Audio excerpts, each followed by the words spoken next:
Então, boa tarde a todos e a todas. Com grande prazer, então, que iniciamos o nosso último debate, né, do nosso ciclo sobre direitos humanos e descolonialidade.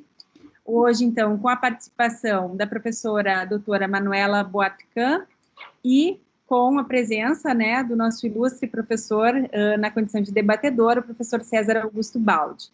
Eu gostaria, então, de agradecer imensamente a professora Manuela por ter aceito o nosso convite para participar e fechar, né, com chave de ouro o nosso ciclo de debates, e também ao professor César, né, por estar aqui conosco também, um antigo parceiro do Núcleo de Direitos Humanos, e também por ter feito, né, a ponte com a professora Manuela. A professora Manuela, então, ela é professora visitante em diversas instituições alemãs e brasileiras, e atualmente é professora do Instituto de Sociologia da Universidade de Freiburg. E o professor César Baldi, ele é doutor em Direitos Humanos e Desenvolvimento pela Universidade Pablo de Olavide, pesquisador do Núcleo de Estudos para a Paz e Direitos Humanos da Universidade de Brasília. Então, a professora Manuela hoje vai nos falar, então, sobre colonialidade da cidadania e capitalismo global, a partir de um texto que ela gentilmente disponibilizou à audiência, né, desse ciclo, texto maravilhoso, que vai fazer um debate, então, sobre todo o problema da cidadania e do impacto da colonialidade. Então, muito obrigada, professora Manuela, por estar aqui conosco, será um prazer ouvi-la. Nós estamos fazendo, assim, mais ou menos 40 minutos, e depois aí abrimos para debate, hoje, então, também com a participação do professor César, que vai conduzir, então, os debates com a gente. Muito obrigada, professora Fernanda, e muito obrigada, César, por ter feito ponte. Para mim é um prazer, sempre um sonho com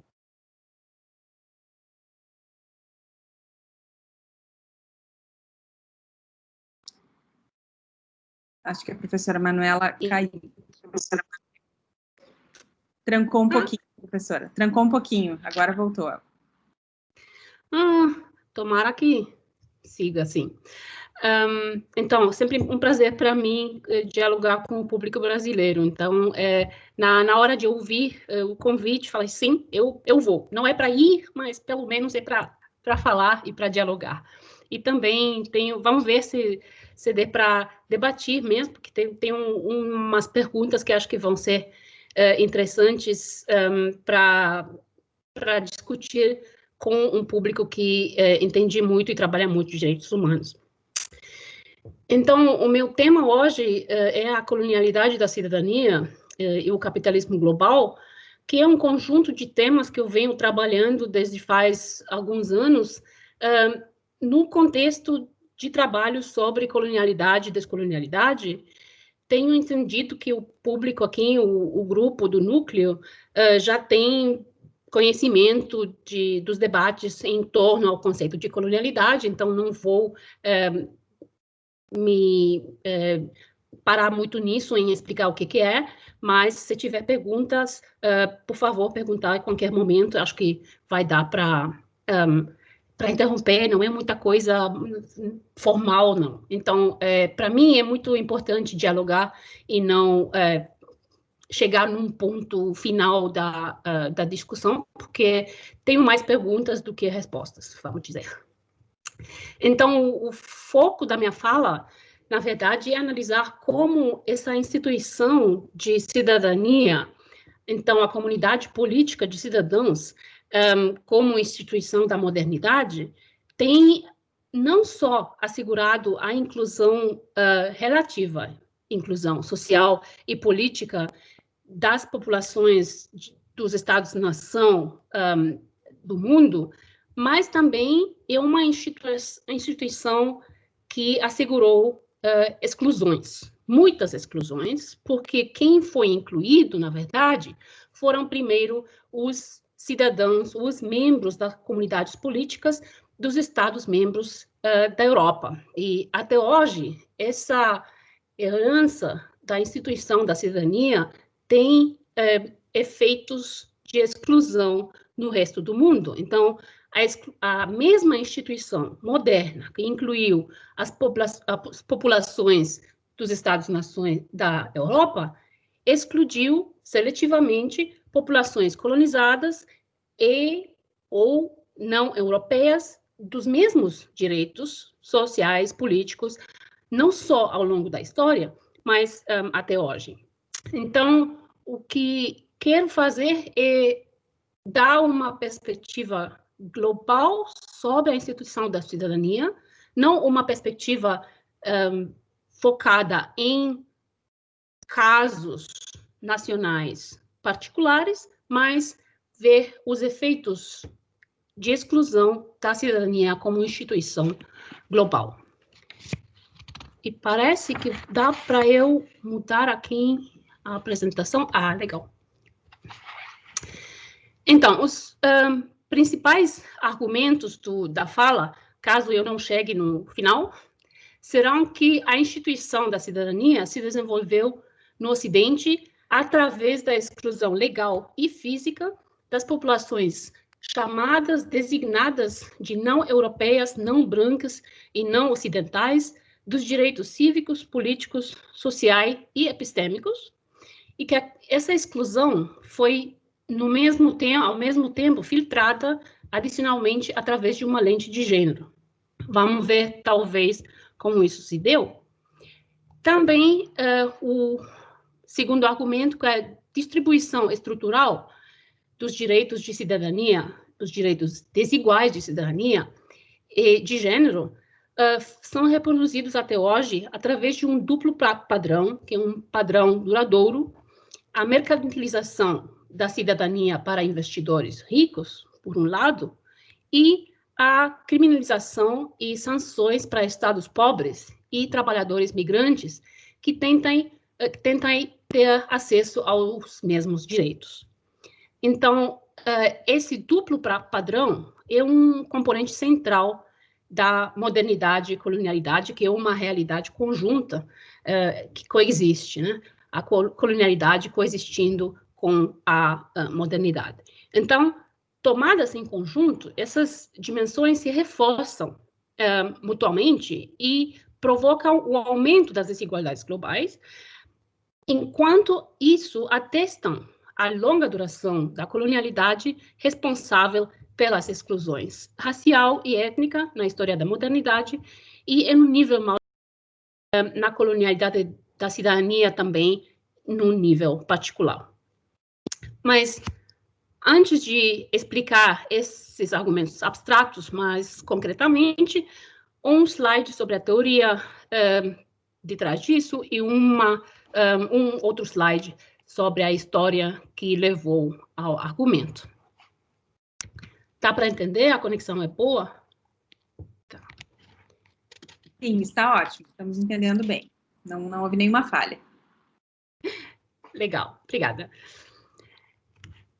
Então, no texto que eu distribuí, tinha toda uma teoria que não vou repetir agora, porque, primeiro, é conhecida, e, segundo, a teoria foca-se mais na perspectiva nacional. Então, o que me interessa são análises mais globais, perspectivas globais, começando com a contribuição do Rogers Brubaker, que foi o primeiro a falar que, na verdade, a instituição da cidadania não é o mecanismo egalizador que se vê na teoria política, teoria sociológica clássica, pelo menos, mas que é um mecanismo de exclusão atribuído ao nascimento, independentemente de se trata-se de um sistema de ius soli, então direito de terra, ou um sistema de ius sanguinis, o direito de cidadania atribuído por descendência, o direito de sangue. E, como resposta, como continuação dos argumentos do Brubaker, é a Ayelet Shahar, que é um legal scholar, uma advogada e histórica do direito global, que fala da cidadania, da instituição de cidadania, como uma forma de propriedade herdada, que, fala ela, tem pelo menos duas funções. Uma função que poderíamos chamar de portaria, ela chama de gatekeeping, a função que é negar o direito de entrada à maioria da população. Claro, a população que encontra-se fora das fronteiras do Estado-nação. Então, uma certa cidadania tem essa função de portaria, por um lado. Por outro lado, tem a função de aumento de oportunidades dentro das fronteiras da nação, enquanto ela limita o acesso aos recursos aos chamados herdeiros naturais da cidadania. Então, quem tem o direito, pelo ius soli ou pelo ius sanguinis, de aceder aos direitos de um certo Estado, claro. Ao mesmo tempo, sem conexão com as análises que fez Shahar, o que fez Brubaker, tem análises empíricas da distribuição de renda no mundo que proporcionaram provas muito sólidas, na verdade, para o fato que a cidadania nacional representa o melhor indicador da posição de um indivíduo na distribuição global da desigualdade de renda. Então, que muito mais do que a sua educação, do que o seu empenho no trabalho, se você tiver 2 trabalhos ou 3, o melhor indicador da sua posição na distribuição global de renda é aonde é que você nasceu. Então, por 99% da população do mundo, onde você nasceu tem a ver com a nacionalidade ou a cidadania que você tem. Tem muitas poucas pessoas que chegam a ser naturalizadas ou a obter a cidadania de outro estado. Então, aonde que você nasceu tem muito a ver com a sua posição na distribuição global de desigualdade. Então, desigualdade de renda não é a única desigualdade, claro. Então, desigualdade de renda não quer dizer que você também é feliz onde você está. Mas o que quer dizer é que a sua renda depende muito do lugar do nascimento e que tem chances e falta de chances, independentemente do seu empenho, do crescimento econômico do seu país ou da sua educação. Então, tudo que a teoria sociológica nos ensina, que é o que conta na distribuição de direitos e na estrutura de desigualdades sociais, que educação, trabalho, crescimento econômico, tudo isso afeta, os autores, o Korzeniowicz e Moran, que estou citando aqui com o livro de 2009, falam, não, isso conta, mas globalmente, o mais importante é que cidadania você tem. Então, essa instituição perpetua pontos de partida desiguais através da transmissão intergeracional da filiação com o Estado. Então, como funciona isso?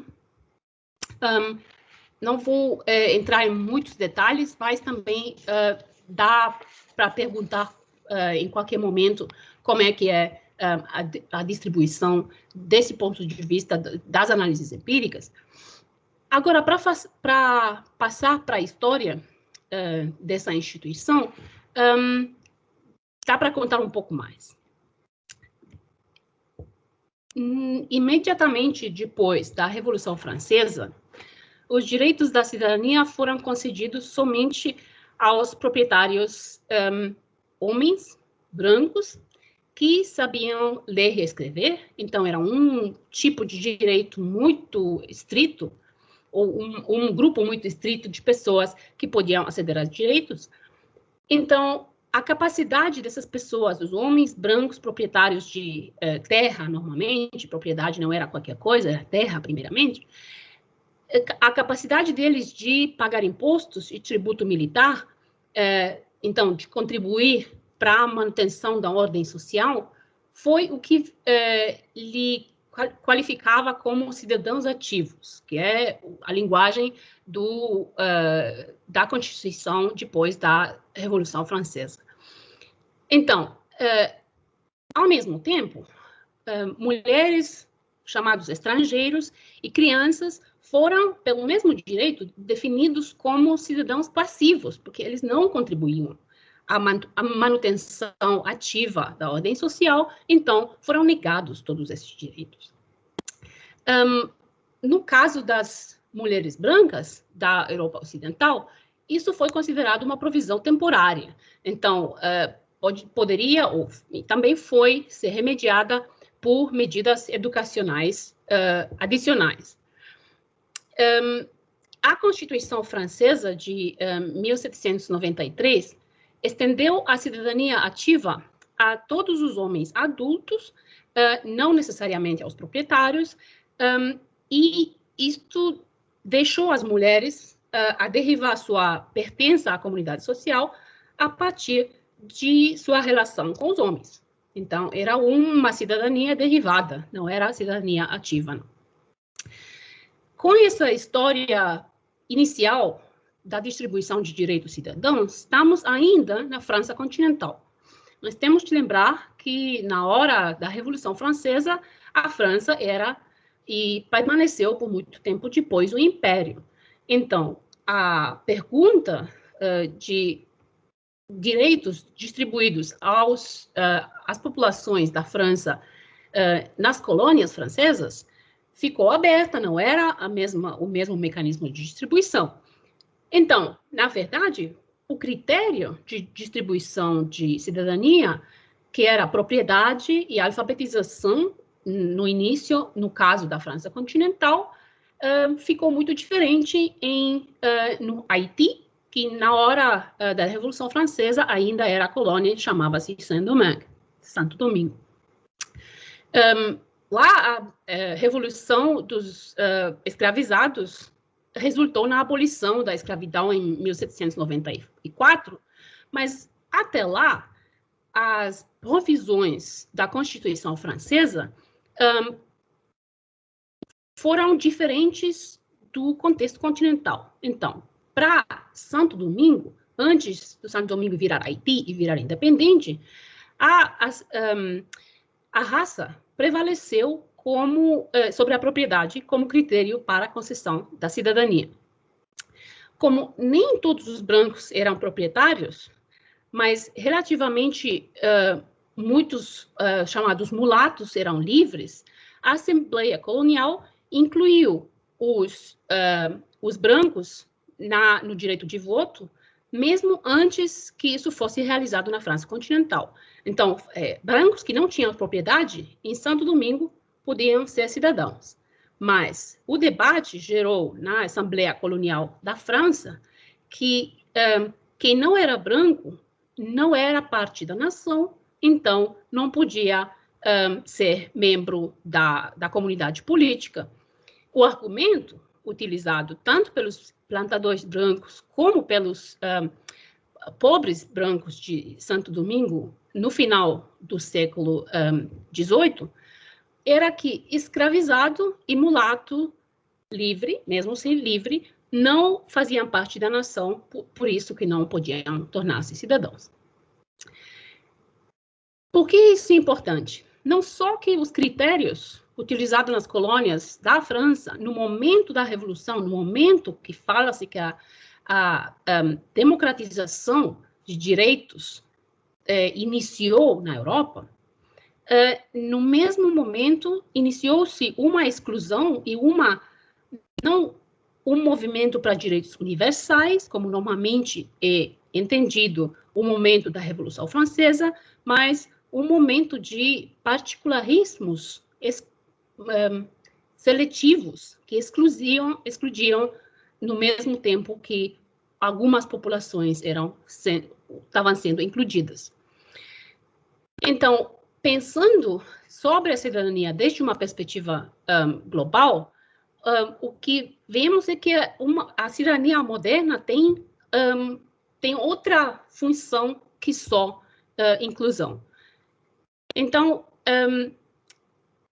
por um lado, a exclusão categórica da população negra e mulata de Santo Domingo, da cidadania francesa, independentemente do seu status de propriedade, garantiu a manutenção de uma elevada desigualdade depois da independência do Haiti, bem como ocorreu também de modo geral entre outras potências coloniais ocidentais e as colônias deles.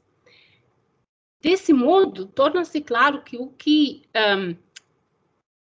Ayelet Shahar chama de propriedade herdada, que para ela é análogo da herança da cidadania, e vou explicar isso daqui a pouco, essa forma de herança era uma herança colonial, que por vários séculos ajudou a preservar a propriedade herdada, seja sob a forma de bens materiais propriamente ditos, ou de direitos sobre tais bens, na forma de... aqui.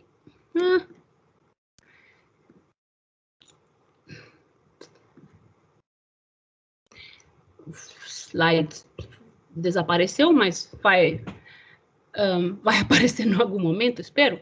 Então... eu estou conseguindo ver. Eu também, só que não é onde deveria estar. Tudo bem, não, não faz mal.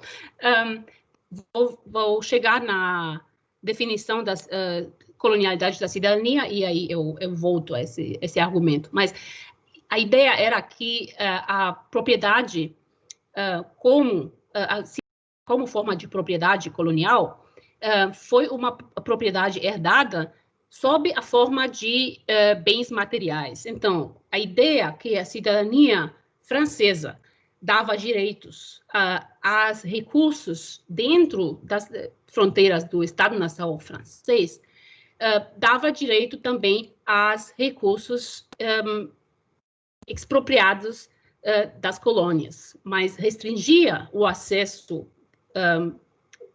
dos cidadãos só para quem tinha nascido no contexto nacional francês e não fora disso, e depois da independência das colônias também não.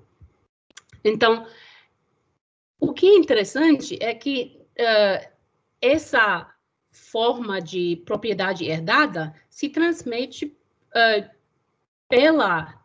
de forma intergeracional, de família para família, de geração para geração, porque os recursos de um Estado-nação viram depois infraestrutura daquele Estado, viram serviços sociais, viram instituições de amparo estatal, e todos esses são direitos aos quais só tem acesso quem tem a nacionalidade, quem tem a cidadania desse Estado-nação. Então, na hora de não poder aceder a isso, não pode aceder às riquezas coloniais que são restringidas pelas fronteiras nacionais.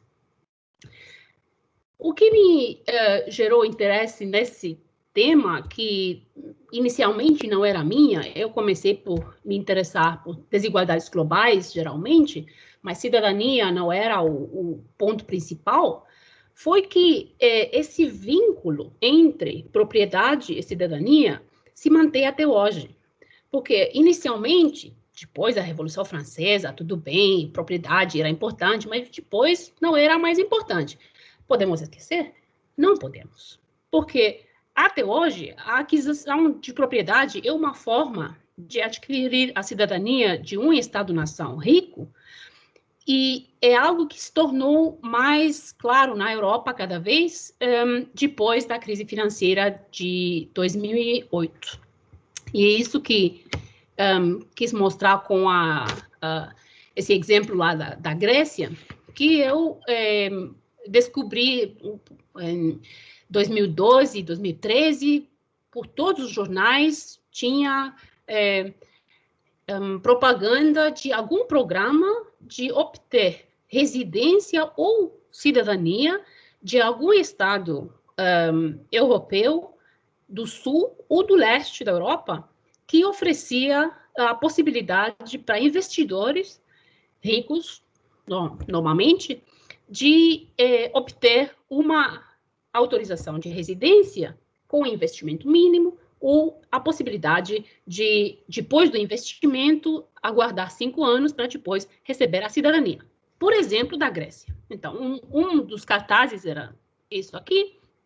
Tudo que você precisa, falam os programas em torno a isso, é adquirir um imóvel com o mínimo de 200.050 euros, e também programas estão em competição uns com os outros. O programa grego, até hoje, fala que esta é a oferta mais lucrativa da União Europeia.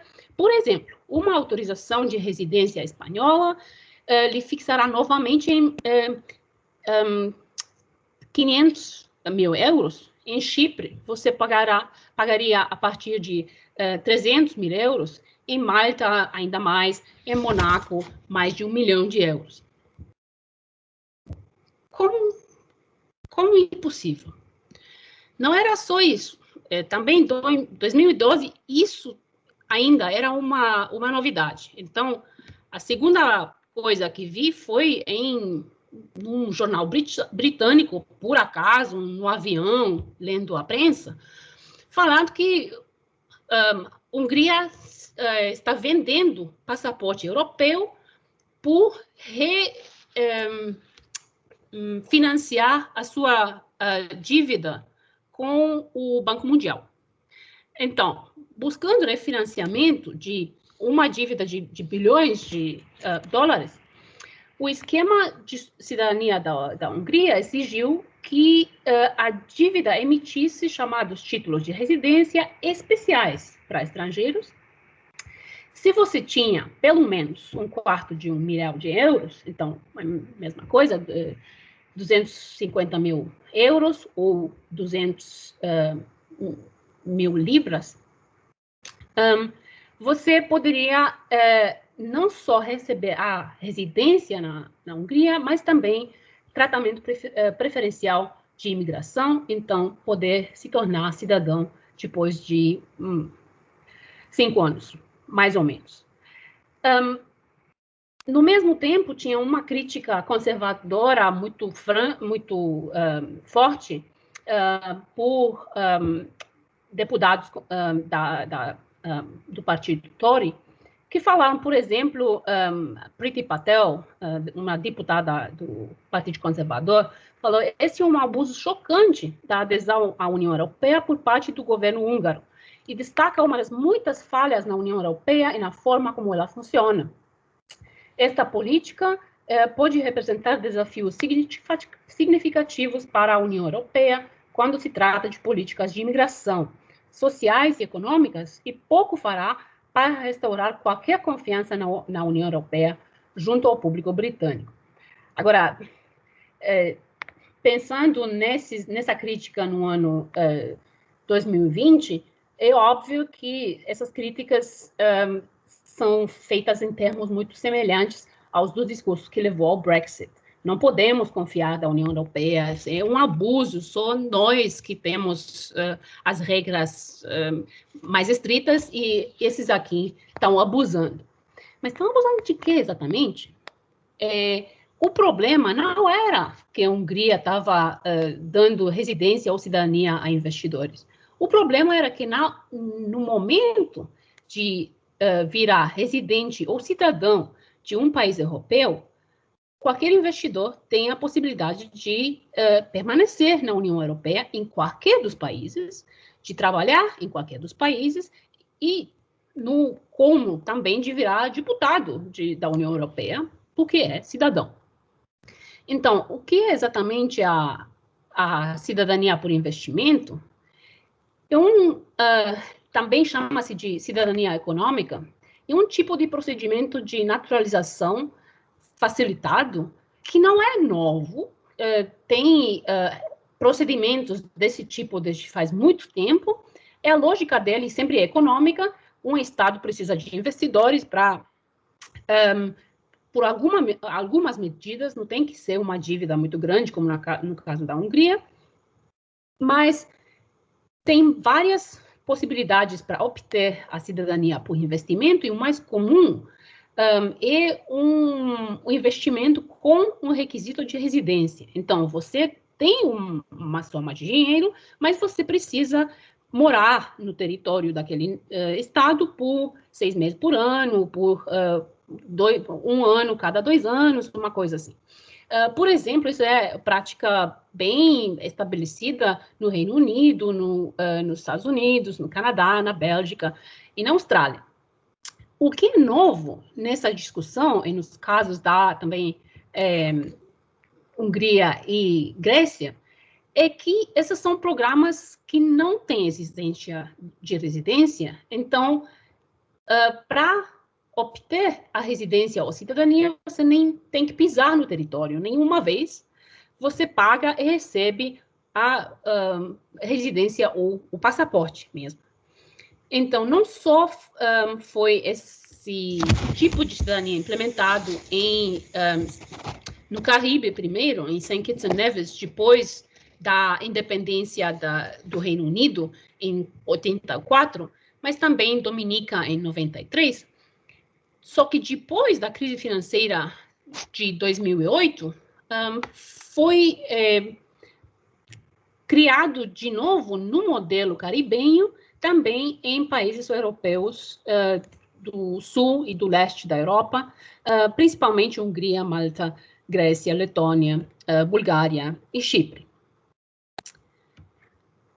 Agora, os direitos que dá para adquirir com um investimento assim, são vários, já mencionei alguns, mas primeiro é a liberdade de viajar, o que para muitos cidadãos possuidores de passaporte que dá menos direito é muito atrativo. Então, viagens sem visto aos países centrais, a cidadania de um estado da zona Schengen, o direito de trabalhar na União Europeia, tornam-se assim disponíveis para investidores ricos ou não tanto, vinculando, então, a desigualdade de renda e propriedade ao acesso a uma propriedade mercantilizada na forma de cidadania. Então, essa mercantilização da cidadania não representa uma opção viável para a maioria da população mundial. Ela é uma opção propositalmente projetada para um número muito seleto de pessoas, ou, mais frequentemente, é escandalizada ou mesmo criminalizada quando ameaça se tornar disponível para um número maior de pessoas. Agora, na maioria dos casos, o objetivo dos estados é atrair investidores ricos especialmente da China, mas também e cada vez mais da Rússia e do Oriente Médio. No entanto, é apenas a cidadania de poucos estados que se presta a ser comodificada em virtude de ser uma cidadania que é um bem escasso, que tem benefícios raros. Então, países ocidentais têm o que eu chamo de cidadania premium, que é atraente para os investidores, porque dá direito não só à viagem livre de visto, mas a muito mais do que, por exemplo, a cidadania de países caribenhos que tinham introduzido esse programa antes do que os países europeus. Isso é uma diferença, essa é uma diferença que não é por acaso. Então, o fato de que os estados europeus têm mais direitos e passaportes mais atraentes para investidores do que os países como St. Kitts and Nevis, o Dominica, que têm direitos à livre viagem sem visto em virtude de ser membros da Comunidade das Nações, da Commonwealth, é uma herança colonial do fato de ter sido colônias do Reino Unido.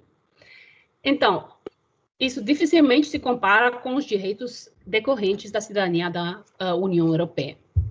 Por isso, então, isso é ligado ao que eu chamei de vinculação da cidadania. É isso aqui, o panorama, por exemplo, dos programas existentes na União Europeia desde 2014. Então, os preços são muito diferentes, mas o princípio é o mesmo. A maioria dos países tem um programa que concede residência.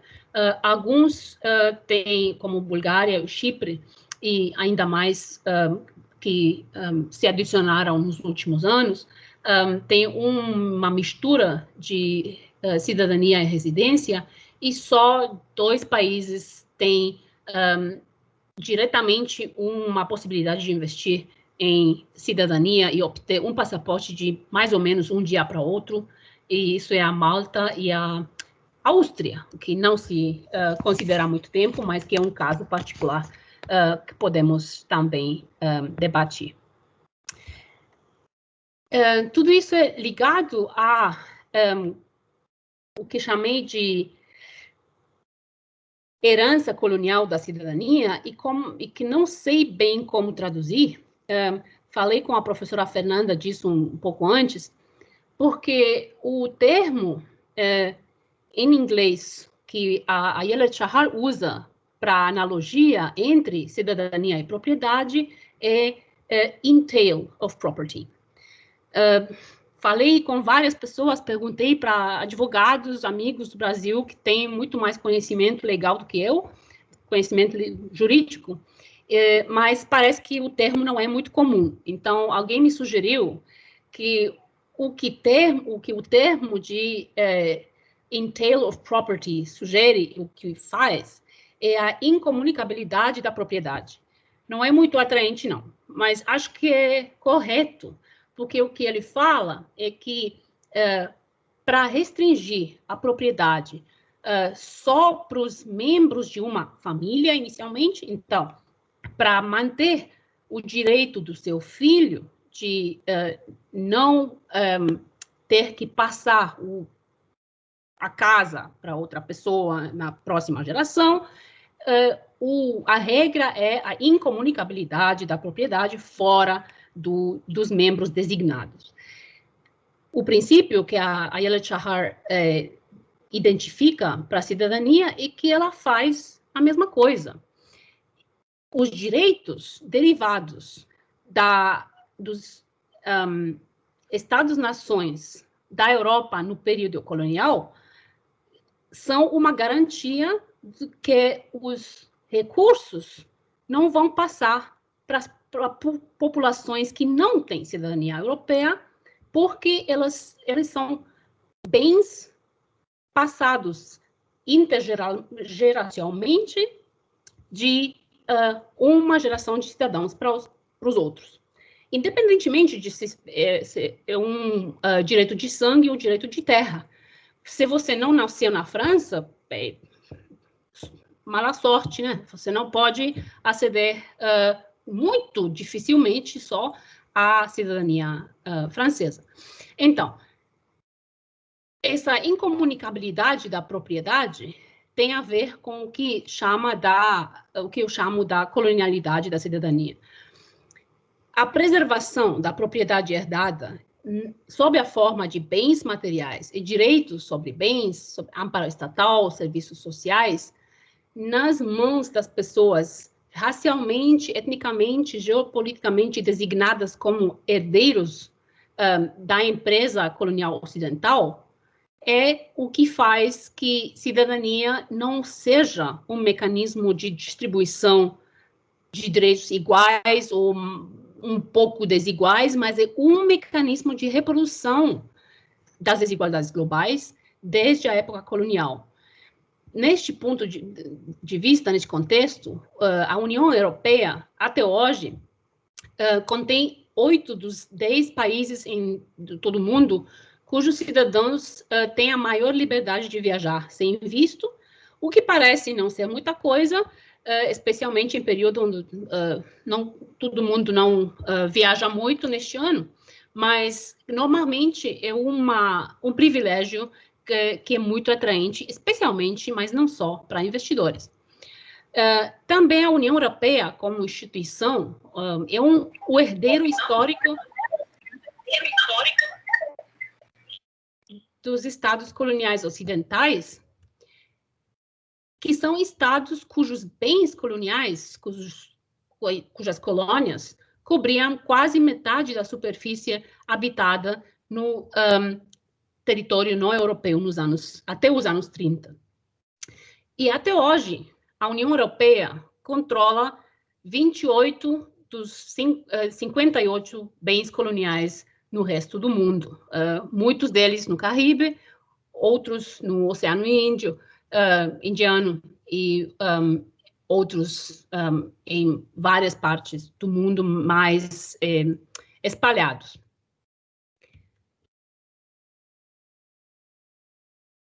Tem, nesse negócio que virou a mercantilização da cidadania, várias agências que ganham dinheiro com a mercantilização de acesso a esses direitos para investidores ricos. Então, uma companhia como Arton Capital faz propaganda começando com It's all about access e promete um permisso de residência na União Europeia em menos de 4 semanas. Uma agência que eu estudei muito, ainda mais conhecida que o Arton Capital, chama-se Henley & Partners, fala até de Residence and Citizenship Planning. Então, planejamento de residência e cidadania. Você quer uma certa cidadania? O que você quiser?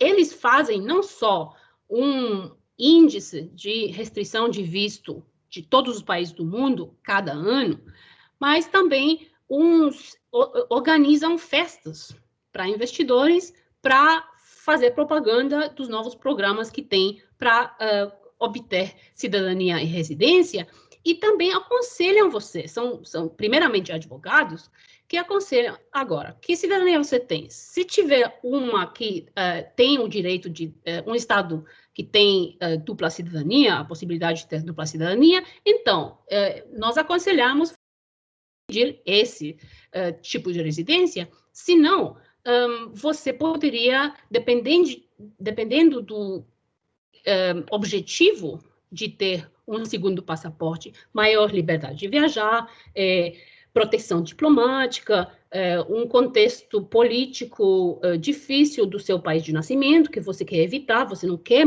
mostrar um passaporte que não presta muita vantagem num controle de passaporte na fronteira, então, são outras as opções. Então, eu queria muito assistir a uma dessas festas, só que para assistir você já tem que pagar muito dinheiro, é muito difícil falar com eles diretamente, são mais de 1.000 euros só para ir, mas eles disponibilizam vários materiais para se informar sobre as possibilidades, e um dos materiais são mapas, onde você pode ver o valor da cidadania do seu estado de nascimento e pode comparar também. Então, se você selecionar lá na lista, primeiro, o seu estado de nação e, segundo, o estado aonde você quer pedir residência ou cidadania, você vê a diferença. Só pelas cores, agora, o mais escuro, na representação deles, melhor. Então, azul escuro é o melhor que tiver, pelo menos para o mapa de 2016. E, claro, acho que todo mundo vai olhar para o Brasil, que tão escuro é o Brasil. Não tanto, mas também não é ruim, não. Para ver o que isso quer dizer e o que isso tem a ver com o valor da cidadania, é mais fácil olhar para o índice de restrição de visto. Não tenho o de 2020, que ainda não saiu, mas o do ano passado, que é é só um screenshot, então não dá para ver todo o índice, que vai do primeiro lugar até 143, o lugar 143, porque tem vários países que compartilham um lugar. Então, Japão é o primeiro, Singapura, Coreia do Sul viraram as melhores opções nos últimos anos, não eram, mas a União Europeia está em todos os lugares todos os primeiros 10. Inclusive, até o lugar 20, também as partes da União Europeia que não fazem parte da zona Schengen, que é a zona de livre circulação de pessoas. Então, Bulgária, Romênia estão lá no lugar 19. O Brasil está melhor do que não estar na zona Schengen, na União Europeia, está no lugar 17. Então, tem várias possibilidades de melhorar sua posição no índice, mas a parte de baixo do índice é completamente diferente. A China, o Afeganistão, o Paquistão têm acesso é isso que o score quer dizer, acesso a quantos países você tem com o passaporte desses países. Então, com o Japão, um passaporte de Japão, você tem acesso a 190 países sem precisar de visto. O passaporte brasileiro quer dizer que com o passaporte brasileiro você tem acesso a 171 países onde você não precisa visto. É muito ou é pouco? O número de países que eles calculam são 219 no mundo. Então, não precisar de visto para 190, mas 171 é muito bom também. Ao revés, o Paquistão, o Afeganistão tem acesso a uns 43, 44 países. Então, é completamente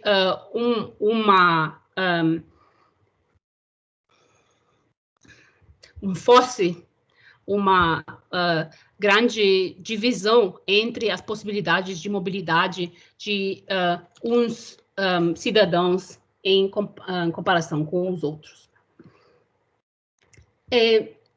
Por causa das possibilidades de investidores de comprar residência e cidadania, alguns autores falaram não só de ius soli e ius sanguinis, mas da introdução do chamado ius pecuniae, ou direito de dinheiro, falando que agora é causa para celebrar. Se tiver outra possibilidade do que o nascimento num território, um nascimento num certo contexto familiar que oferece cidadania, então é uma terceira via.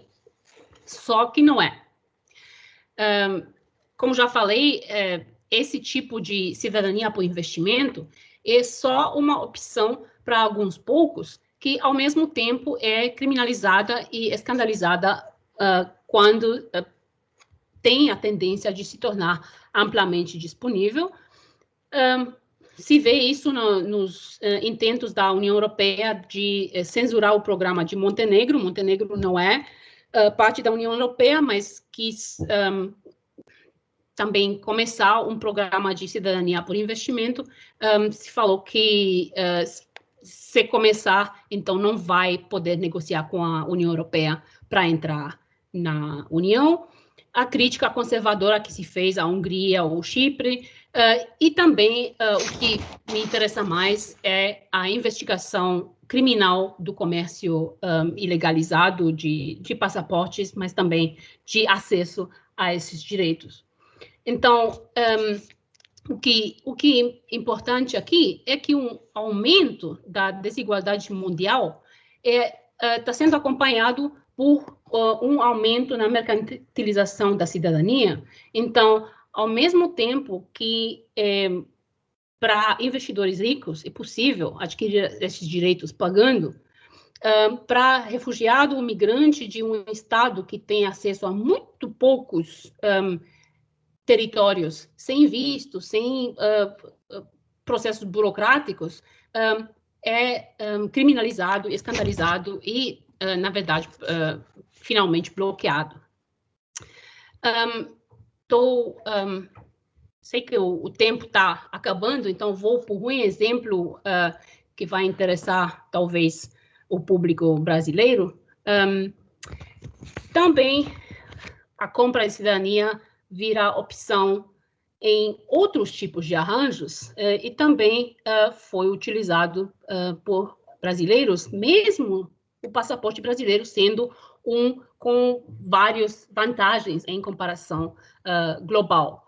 Então, para indivíduos ricos de países não ocidentais, cidadania claramente é um meio de mobilidade social global, mas escapa a cidadania automaticamente atribuída e supera a barreira racial também, porque você pode, como um investidor rico, ser de qualquer país. O passaporte é que conta na hora que você pode comprá-lo. Então, o número crescente de milionários brasileiros tem buscado cada vez mais o Green Card dos Estados Unidos, a cidadania por investimento de um país caribenho que ainda faz parte da Commonwealth, ou a cidadania europeia possibilitada pela descendência de um ancestral europeu, como meios de traduzir a riqueza material que eles tinham ou têm em mobilidade social global. Nesse sentido, e podemos discutir isso, trata-se de um caso globalizado do que, no contexto das desigualdades sociais no Brasil, tem sido referido como branqueamento através do dinheiro, que é um termo do Carlos Rosenberg. Então, é uma ascensão simbólica na escada racial facilitada por capital. Você tem acesso, de repente, a muito mais, só que você entrou pela porta de trás, nessa escada racial. Esse fenômeno contrasta com a experiência da grande maioria dos trabalhadores migrantes transnacionais, para quem o cruzamento de fronteiras concede simultaneamente uma mobilidade econômica ascendente e implica no risco de uma mobilidade racial descendente, através da reclassificação como não branco. O fato de que tal reclassificação racial apresenta graus muito diferentes de dificuldade, dependendo da história colonial e imperial do contexto onde a identidade racial está sendo negociada, apenas reforça as hierarquias subjacentes do contínuo racial construído. Vou sair do exemplo dos Estados Unidos, mas podemos falar disso depois. Só para concluir, um efeito como o efeito de exclusão através da cidadania como instituição colonial tem várias dimensões que têm sido visíveis também desde a crise financeira de 2008, muito mais do que antes. Regulamentos e sanções de instituições financeiras garantem que os vistos para investidores permaneçam inacessíveis para a maioria, ou que não são introduzidos de forma alguma em estados com dificuldades financeiras. Um problema foi...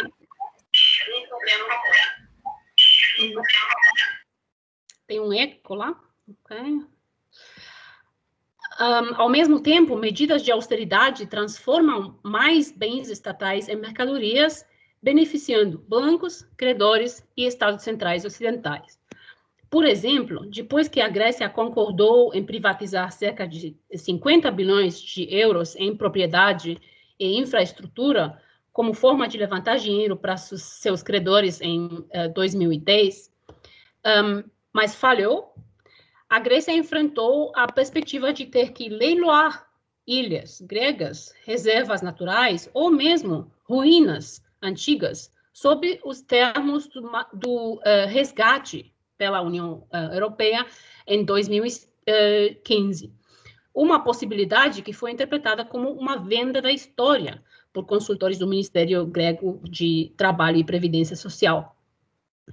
Ao mesmo tempo, o policiamento racial e étnico de migrantes e refugiados não ocidentais sublinha o fato que a atribuição da cidadania não pode ser mudada, é imutável para a população em geral, e, em última instância, a igualdade de oportunidade para a mobilidade social está sendo negada a migrantes e refugiados.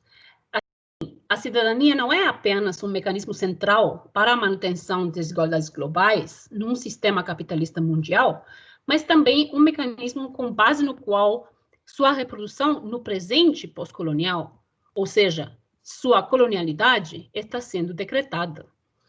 E no contexto do capitalismo global e sua correspondente lógica de acumulação colonial, que surgiu a instituição da cidadania. Os interesses econômicos e políticos das potências coloniais da Europa Ocidental foram pioneiras e essenciais na definição de características centrais da cidadania e até hoje são decisivas na manutenção de cidadanias premium ou cidadanias de alto nível que são mantidas restritas para a maioria do mundo. Muito obrigada. Muito obrigada, professora Manuela. Excelente. Deixa eu ver se o César já está conectado conosco. César, estás aqui conosco? Conseguiu a conexão?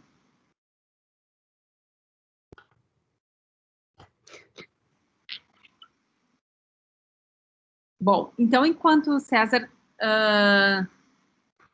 estabelece a conexão conosco, professora Manuela, gostaria então de agradecer pela apresentação do texto que nós lemos, né, previamente, e foi, assim, um texto interessantíssimo que suscitou...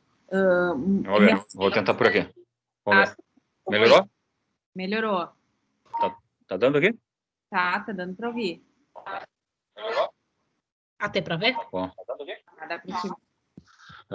Eu estou tentando pelo celular e pelo laptop simultaneamente para evitar de dar problema, porque começou a ficar instável a conexão. Bom. Tá. Tu queres então começar fazendo as questões para a professora E está me dando volta e meia. Vamos ver o que vai ser isso. Tá. Tranquilo? Posso falar? Tranquilo, pode. Depois que o César falar, eu faço a pergunta. Pode falar, César. Deixa eu...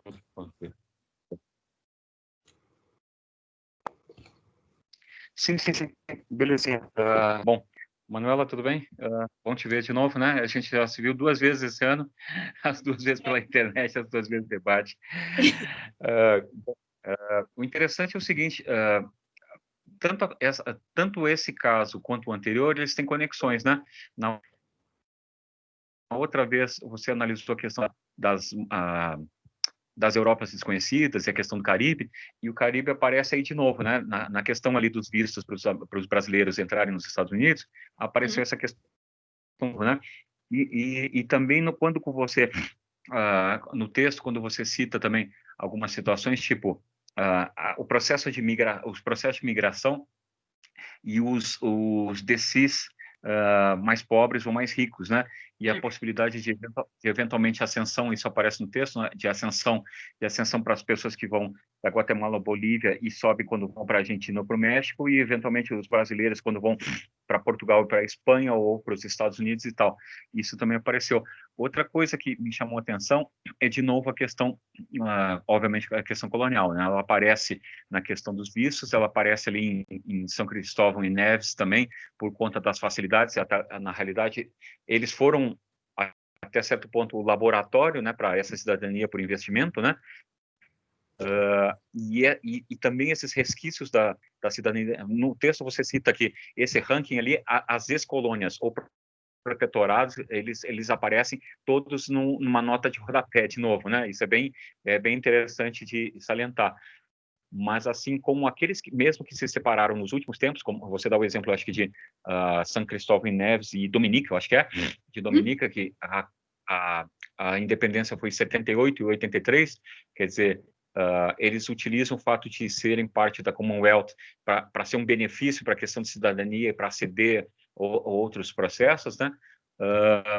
Isso eu acho que faz a conexão, né, de como é que esses países que fazem parte da comunidade, se tornaram independentes, fazem parte da comunidade europeia, e como é que tem pressão, e eu acho que isso é o caso de Porto Rico, é o caso de Aruba, é o caso de Curaçao e Bonaire, como tem a pressão de se perder a cidadania europeia, você tem um prejuízo em relação a determinadas situações. Você cita no texto o pessoal do Suriname que migrou para a Holanda para não perder a cidadania holandesa, né? Então, tem esses processos que eles estão mutuamente relacionados, inclusive, a essas pressões para países se tornarem independentes ou não. Na outra vez, você salientou o caso de Mayotte, por exemplo, que teve a opção pela cidadania francesa e não pela independência, né? Então, eu só estou tentando fazer as conexões em relação às duas situações, né, que aparece bastante a questão colonial, e também porque você faz um apanhado, né? Normalmente a gente do direito vai pegar a discussão, você pega o Weber, pega o Marshall e tal, e a gente para no Marshall.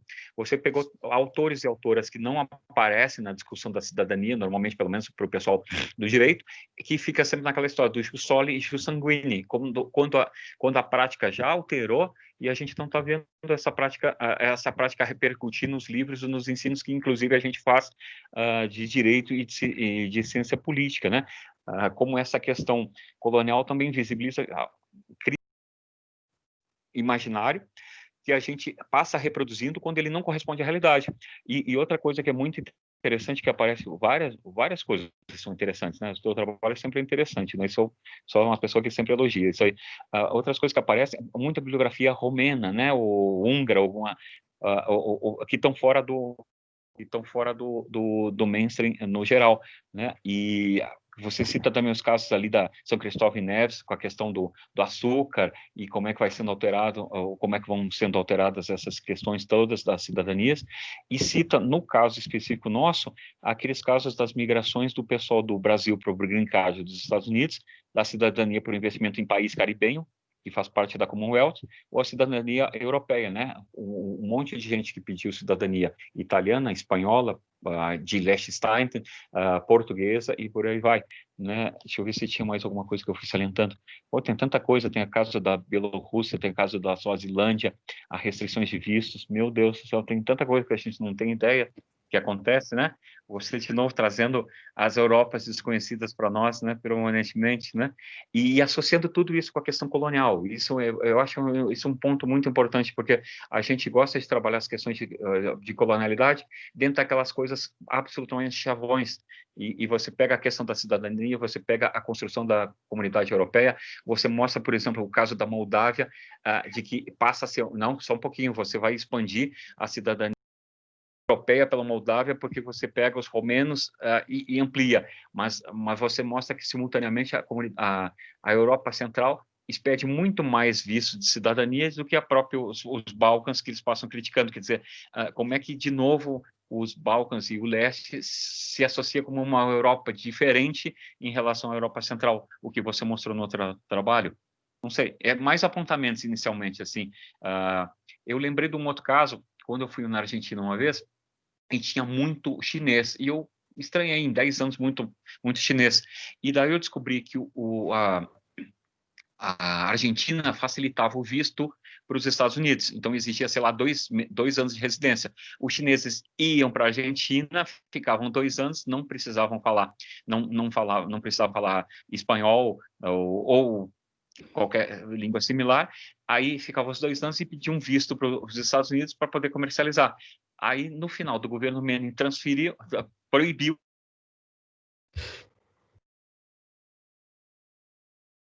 Acho que o balde caiu. Balde. Voltou, então, né? Voltei. Então, essas situações que acontecem, né, que às vezes a gente não sabe. Eu estranhei tanto chinês na Argentina, e daí, na realidade, isso era por conta de visto ou questões de cidadania que às vezes a gente não tem nem ideia, né? mais essas observações. Então, acho que o caso da Moldávia e dos outros, talvez você pudesse citar. O caso da China também aparece bastante, né? Porque você disse que tem várias restrições de vistos, mas eles fazem ou por investimento, ou pelo Caribe, ou fazem outras formas. Então, eles, na realidade, burlam, né? E mesmo assim tem a questão de Hong Kong, por conta da zona colonial. Então, Hong Kong tem uma situação facilitada em relação à China, por conta da questão de ter sido ex-colônia britânica.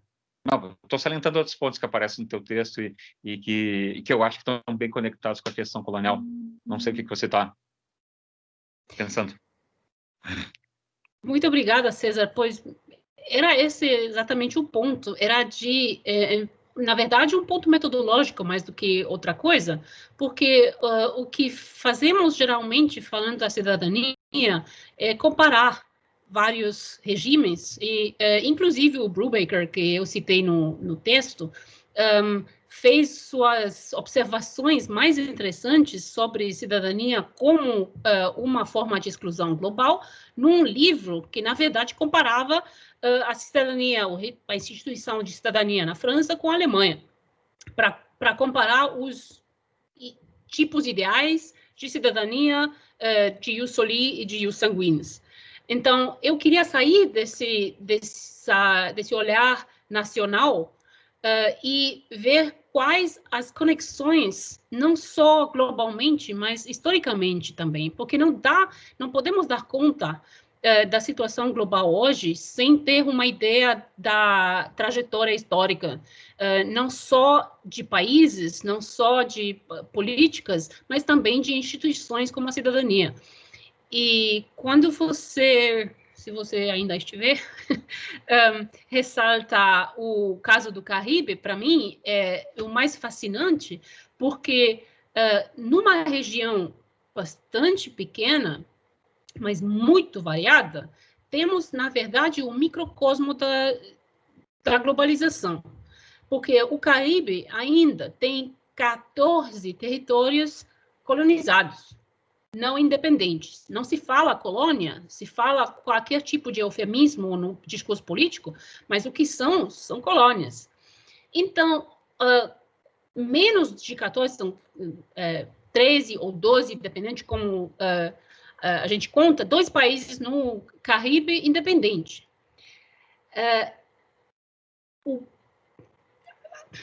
Não sei, o engraçado, o trágico, também poderíamos dizer, é que os países independentes não têm uma grande pressão para se tornar...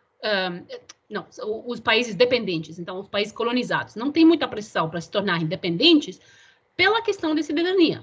Uma perda de mobilidade social global é trágica.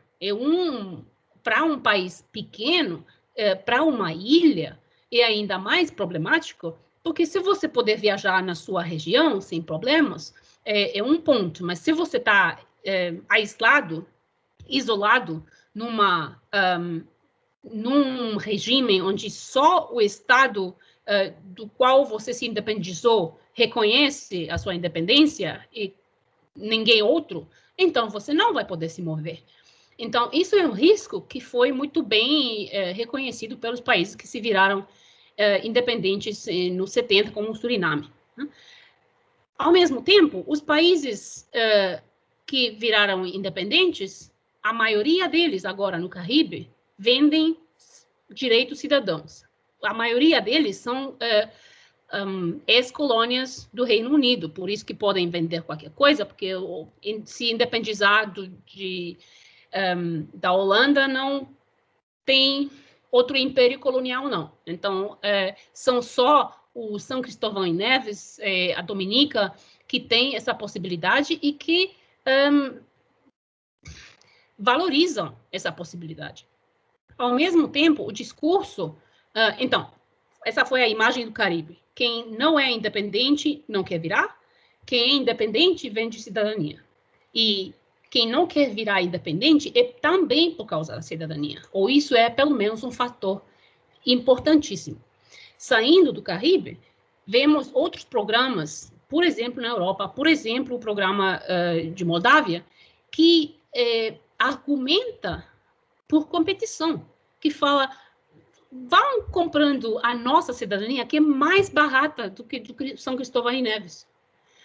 Então, esse quadro de capitalismo global que faz, não que competição, na verdade, o valor da cidadania que estados com pouca possibilidade de negociação no mercado global utilizam. Não é radical, não é revolucionário, é uma opção no mercado, que é mercado, funciona por competição. Então, esses estados se adjust, não penso ajustam, na palavra. Como? Se adequam. Se ajustam, não, achava que dá para dizer ajustar, mas não sabia se estou falando português ou outra coisa. Então, são estados que se ajustam nessa lógica do mercado global e, então, em vez de contestar, em vez de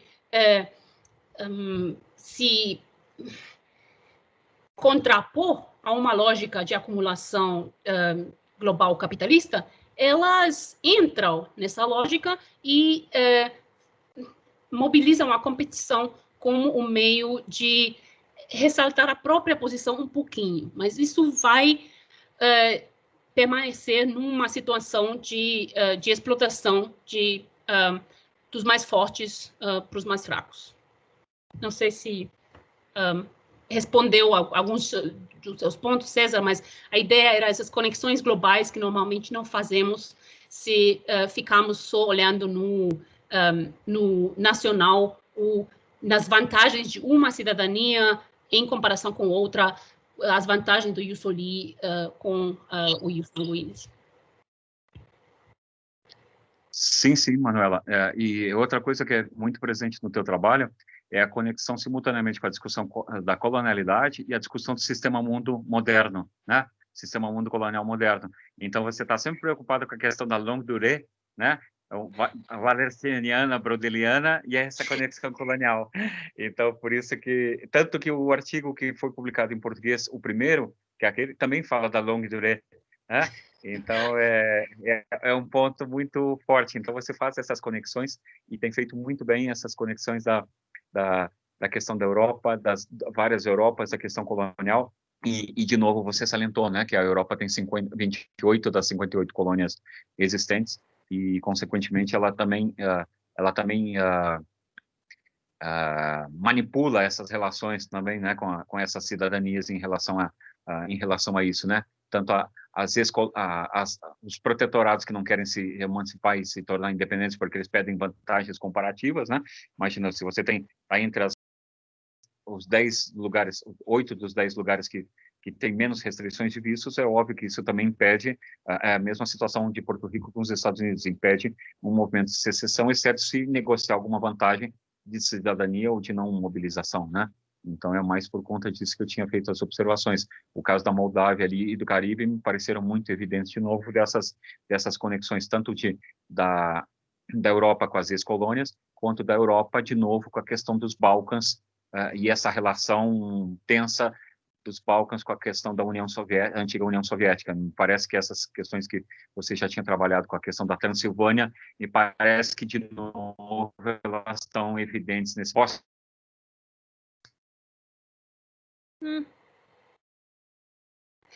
mas me parece que a Silvânia e outros lugares, me parece que elas se reatualizam permanentemente, né? É exatamente também a linguagem que me interessa quando falamos de... eu depois mando para ele o que eu falo, se não puder assistir. Ele está só sem linguagem... Ele tá só sem o vídeo, está ouvindo. Tá, ok. Quando você fala os protetorados que não querem se emancipar, as metáforas que se usam e os eufemismos que se usam para não falar colônia, para não falar colonialidade, que não é você, é a linguagem da União Europeia, é a linguagem na prensa, é a linguagem diplomática, que sempre é protetorado, no caso da Holanda, chamam-se os territórios, então, Aruba, Bonaire, Curaçao, de países autônomos do reino holandês. Autônomo do reino. Então, é muita autonomia, claro, mas para não falar colônia, porque já não é politicamente correto, mas não é correto, não é politicamente correto. Então, não é justo que não se reconheça o status jurídico que em muitos desses casos permanece desde o tempo colonial o mesmo. Falei também em outra ocasião que o César conhece do caso da Anguila, que é a colônia britânica mais antiga, desde 1650, e desde então só foi colônia britânica, só que depois da Segunda Guerra Mundial não chama-se mais colônia, mas então o que essa linguagem tem a dizer sobre o status de verdade, status de fato desses territórios? E também, claro, a União Europeia designa esses territórios do ultramar, parece assim, do cosmos, de alguma... e territórios são dom-tom em francês, então, département d'outre-mer, departamentos do ultramar e territórios de ultramar. Mas também todos são eufemismos para o mesmo vínculo colonial, que em alguns casos, como o da Anguila, são vínculos de 400 anos. Então, são essas conexões que também um exemplo, que a cidadania não é mais do que um exemplo, poderia ser outra coisa também que ressalta a longa duração da colonialidade, e por isso não tem só colonialidade da cidadania. Tem, numa conferência faz alguns dias, uma colega está falando da colonialidade da democracia. Também daria para falar disso e para debater mais exemplos assim. Antigua, pós-Brexit, escreve o César, territórios de ultramar. E, professora Manuela, também a questão, a gente pode verificar, por exemplo, nos documentos dos tratados internacionais de direitos humanos, né? Direito à nacionalidade, direito à residência, direito de circulação, são todos direitos humanos, né? E, bom, na verdade, assim, com os critérios clássicos modernos, que seria ius solium e ius sanguinis, já era extremamente limitado, mas ainda assim se tratavam de restrições que afetavam a todos de uma forma menos díspar, digamos assim. Claro que ainda assim mantém-se a questão racial, se mantém, mas ainda assim menos discriminatória, né? Hoje, então, com a questão da compra das cidadanias, quer dizer, existe uma restrição ainda maior, porque a migração das pessoas pobres tem sido cada vez mais criminalizada. Na verdade, é um direito humano migrar, e isso está sendo criminalizado. Ao passo em que você compra a cidadania integral, fazendo parte de um petit clube global, que, assim, quantas pessoas fazem parte disso, de 6 bilhões de pessoas no mundo, quantos fazem parte desse petit comitê que pode comprar cidadania, né? Então, é uma coisa, assim, absolutamente assim, vergonhosa, né? Do ponto de vista inclusive, assim, do direito internacional, né? Porque você tem... Esses são direitos que não são acessíveis, existem cada vez mais restrições para você acessar o direito, para você gozar do direito de residência, do direito de circulação, do direito à nacionalidade. E aí, pelo fato de você ter dinheiro, você acessa todos esses bens que são limitados de uma forma muito rígida a grande parte dos seres humanos, quer dizer, a 99,9% dos seres humanos, esse direito é absolutamente negado, obstruído, né? Então, me parece que isso é um imenso fracasso da comunidade internacional, um imenso fracasso do direito internacional, porque, quer dizer, você pode desde que você tenha dinheiro. Então, tudo que se pensa, né, toda a retórica moderna da superação do feudalismo, né, é colocada totalmente em xeque, né, diante desse fenômeno, né, que é a compra da cidadania para fazer parte, né, da festa global, enfim, né? Uma coisa realmente, assim, atroz, né? Isso a gente vê, por exemplo, na questão quer dizer, o poder econômico tem se constituído praticamente num dos únicos acessos a direitos no mundo hoje. É uma coisa, isso não é uma novidade, não é, mas a concentração de riqueza está se tornando uma questão insustentável. Assim, estamos indo, parece que, para um ponto de não retorno. E o paradoxo é que você pode ser muito rico, pode fazer parte dos bilionários lá da Forbes List, mas tendo uma cidadania que não te permite participar das reuniões que têm lugar em outra parte do mundo, só se você aguardar um visto, um procedimento longo e tudo isso. Por isso que investidores chinos, investidores da China, fazem esse curto-circuito de dizer, não, mas eu tenho o dinheiro, eu só quero chegar lá. Às vezes, nem para a própria vantagem que eles aproveitam a possibilidade, mas pelos filhos, para mandar os filhos às escolas britânicas, por exemplo. Porque na hora de ter... Bom, agora já não vai ser mais possível mandar a qualquer escola europeia e mandar no Reino Unido também, depois do Brexit. Mas para muitos investidores chineses, foi esse o caminho. Vamos virar cidadão do Chipre, porque é mais barato, mas vamos mandar os filhos a Oxford. Porque o problema não é o dinheiro, mas é mais fácil, mais rápido no Chipre e na Grécia. Então, vamos fazer isso e depois mandamos os filhos para qualquer parte da Europa. Então, é o paradoxo de ser um dos mais ricos, mas ter que entrar nessa escada das hierarquias da cidadania também pela porta de trás. E sem contar que a cidadania em si, nem para quem é cidadão, a cidadania não é em si uma garantia de acesso a direitos, porque nós temos todos os marcadores internos, as restrições internas, né, da cidadania. Veja-se, por exemplo, os negros nos Estados Unidos, os indígenas nos Estados Unidos, no Brasil também, que, enfim, mas nem se compara, né? Agora, veja-se o que são os latinos com cidadania, os indígenas, os negros, enfim.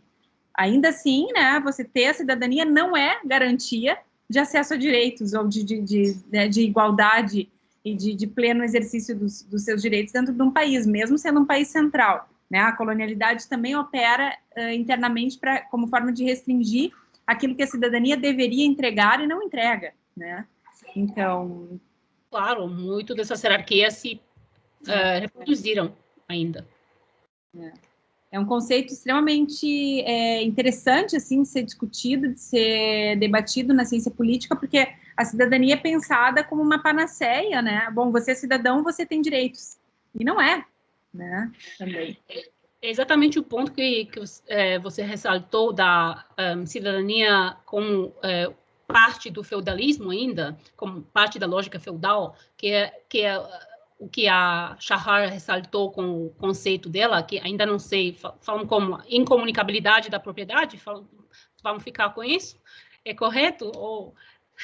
Eu acho que, de repente, para o texto em português, eu acho que eu usaria entail of property, entre aspas, e numa nota de rodapé explicaria o que é. Porque não sei se alguém já traduziu esse conceito, porque me parece assim, a propriedade ela fica restrita sempre a uma cadeia genealógica, né? A propriedade de determinado bem, ela é restrita às próximas gerações ligadas àqueles ancestrais. É quase um pouco o que justifica a propriedade da terra para os indígenas. O entail of property, me parece. Ela fica gravada, um gravame, um ônus. Não é um ônus, ela fica gravada. Eu não sei se teve... De repente, os historiadores do direito devem saber melhor se isso já...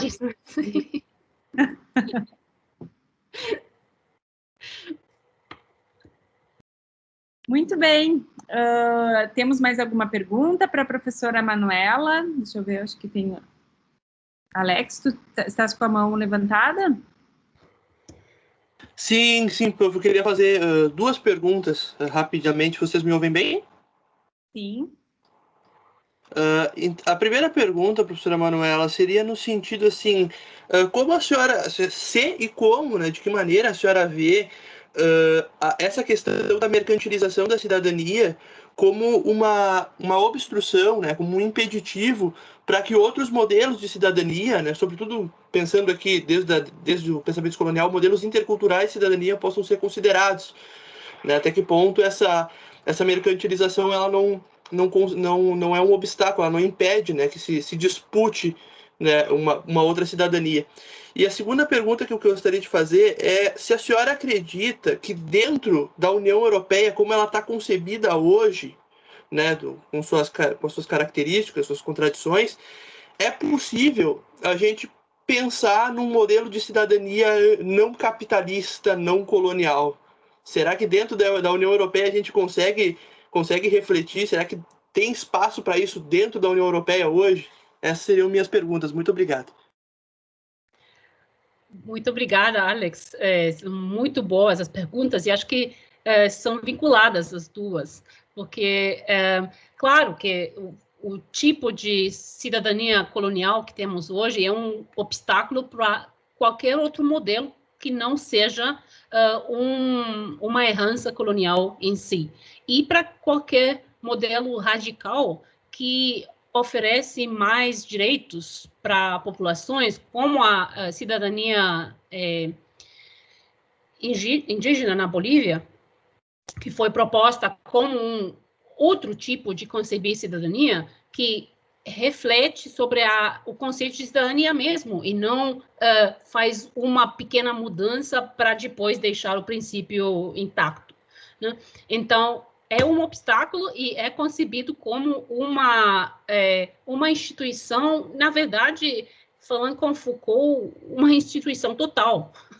Não tem que ter outra opção que contradiz esse princípio de funcionamento.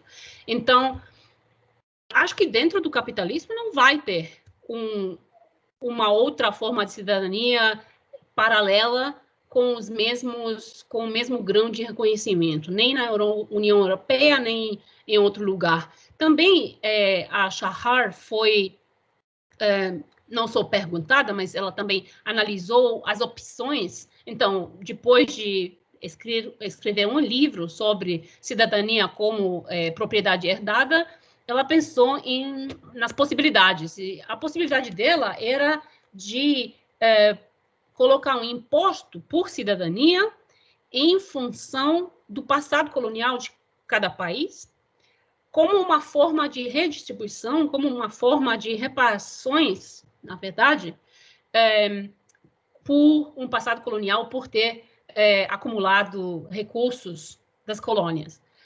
Só que, para mim, isso é um ajuste, não é uma solução a uma instituição que explodiu desde 500 anos. Porque se você só fizer um ajuste como esse, mas deixa o princípio de conceder cidadania para as próximas gerações da mesma forma, então você assegura os direitos de alguns num território que já está bem financiado, com recursos acumulados, com recursos praticamente extraídos de outros territórios, e os outros territórios você paga para eles uma soma que pode ou não pode ser bastante, e que você não sabe como vai ser administrada, e não sei qual seria a instância que vai decidir se for ou não bem administrado. Então, deixar uma loteria ser loteria do nascimento, que o que a Shahar mesmo fala, the birthright lottery. Não sei se é uma resposta pessimista, mas acho que o optimismo seria entrando numa solução radical, que não é manter cidadania e fazer ou apontar para uma cidadania melhor, mas para outra instituição que não seja uma de exclusão. Então, seria outra instituição, não uma instituição ruim, um pouco melhor. Muito bem, professora Manuela. Tem só mais uma pergunta aqui da Caroline. Ela fala que, eu não sei se você sabe, mas na Espanha as pessoas filhas de imigrantes que nascem aqui em território europeu não herdam a legalidade per se. Pela sua fala, entendi que na França é diferente. O caso espanhol, nesse caso, é uma exceção ou simplesmente só está sendo um caso explícito que a Europa está se tornando? Obrigada. Muito legal. Então, é um pouco mais complicado no sentido de que tem países no mundo que tem ius soli, países com ius sanguinis e países com uma mistura dos dois modelos. A Espanha é um país com uma mistura de modelos. Então, tem algumas regras para algumas gerações, regras que foram introduzidas num certo momento, que não são as regras gerais para toda a população, que não são as mesmas regras para cada tipo de imigrante. Não sei exatamente qual é o regime para todas as filhas de imigrantes, ou é para alguns... Professora, Itália também é o ius sanguinis, não é ius soli. Então, quem nasce na Itália, se não é filho de italianos, também não tem cidadania. Não, claro, mas, por exemplo, a Alemanha tem, na verdade, ius sanguinis, agora é mais uma mistura, mas a maioria do leste europeu, do norte europeu, e a Ásia e o norte da África tem ius sanguinis. Então, é só descendência. As Américas, na verdade... Oi? O Brasil tem os dois, Estados Unidos tem os dois. Se nasce, tem cidadania. As Américas, historicamente, têm o ius soli e tem algumas exceções para alguns grupos. Nos Estados Unidos, na verdade, a mistura só se dá pelos indígenas que tenham sido vistos como pertencendo às comunidades tribais indígenas, por isso que não eram sido vistos pela jurisdição do Estado. Sim, sim. Não, mas eu digo que, por exemplo, se eu, por exemplo, brasileira, não tenho cidadania norte-americana e tenho um filho nos Estados Unidos, esse filho vai ter cidadania norte-americana. Isso, esse é todo um debate que tem a ver com esse status dos Native Americans nos Estados Unidos, que tem dado seguimento ao 14th Amendment, que é a modificação número 14 da Constituição dos Estados Unidos, que tem a ver com o fato de que pessoa nascida no território vai obter cidadania só porque quem estava já... Então, você não pode ser mais native do que Native American, mas a modificação apontava para excluir especialmente as pessoas, porque não deveriam ser vistas como nascidas no território, então foram vistas como sob jurisdição da comunidade indígena. Agora, o 14th Amendment virou possibilidade para migrante cruzar a fronteira para dar à luz nos Estados Unidos para o filho, para a filha obter cidadania, e é isso que está sendo agora debatido muito e que o Trump tentou acabar com essas possibilidades, falando de anchor babies. Como que é anchor? Quando você tenta sim. Então que os filhos, as filhas, são a possibilidade para os pais de obter cidadania, porque os pais também têm a possibilidade, quando as filhas viram 21, de obter a cidadania. Então, falam, esse é um abuso. Mas que abuso? Você tem que aguardar 21 anos? É muito tempo. Você tem que se virar muito bem com seus filhos para depois de 21 anos eles te te dar a cidadania, não é um fast track, não. Os investidores podem obter isso em 4 semanas, né? Então, alguns casos europeus são misturas disso, e o caso espanhol é um caso de mistura, o caso português também. A França tem mais ius soli, um dos países clássicos de ius soli, mas virou também mais para um modelo misturado. E tem um mapa que posso compartilhar aqui, que mostra por cores como é que os diferentes direitos estão distribuídos no mundo. Então, em azul é o ius sanguinis, em amarelo o ius soli, é a mistura em vermelho. Então, não é um texto muito